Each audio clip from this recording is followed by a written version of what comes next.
So before I give you some tips on how to grow blue ternate, let us collect some seeds first. So we're here now in our room's terrace. Umakyat na yung blue ternate from the ground floor. Umapit siya dito sa yellow bells packet.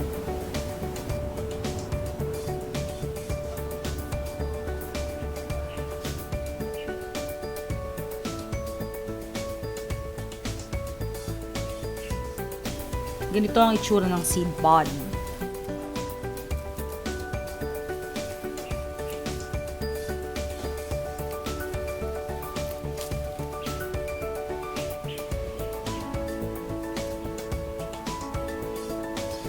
So, dito siya nakatanim. Pinatong ko lang actually yung seedling bag dito sa lupa. Then, lumaki na siya. Ito yung blue ternate. Ito naman yung yellow bell.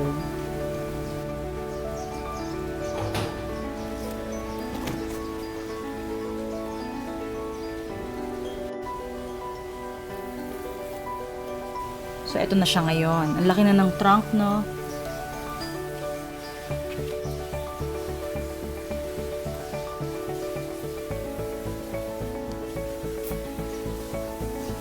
Dito siya kumapit sa yellow bells na to. Hanggang dun sa taas.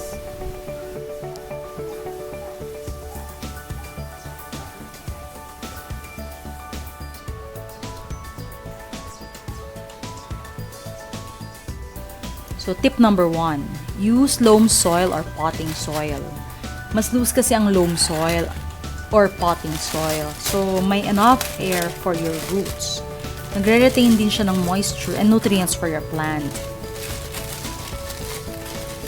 And may mga ingredients siya na healthy for your plants. Hindi lang siya pure soil. Parang may clay siya, may iba't ibang klase pa, may sand din. Ganun usually ang mga loam soil and yung potting soil. So, tip number 2. Use a recyclable pot or any plastic pot para mas madali ang pag-transfer ng seedlings to individual pots or seedling bags later. We will show you how to do that in our next video.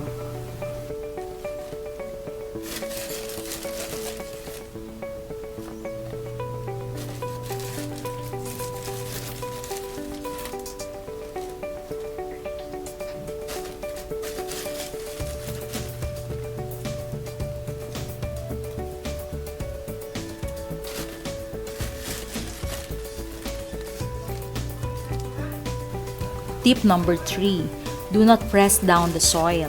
When you put soil sa container mo, wag mong i-press down yung soil.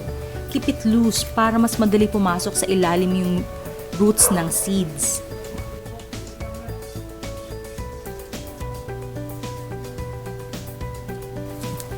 So, ito na yung seeds natin. Ipapatong lang natin siya sa soil. Hindi na kailangan ibaon pa.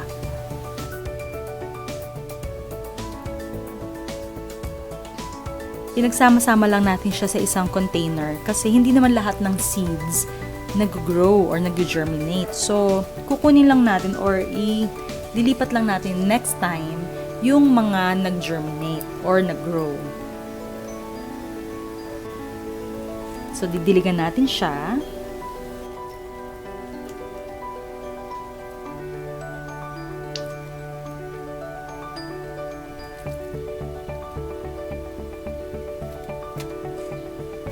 And ilagay sa warm area. Mas mabilis mag-grow or mag-germinate yung seeds mo kapag exposed siya sa full sun.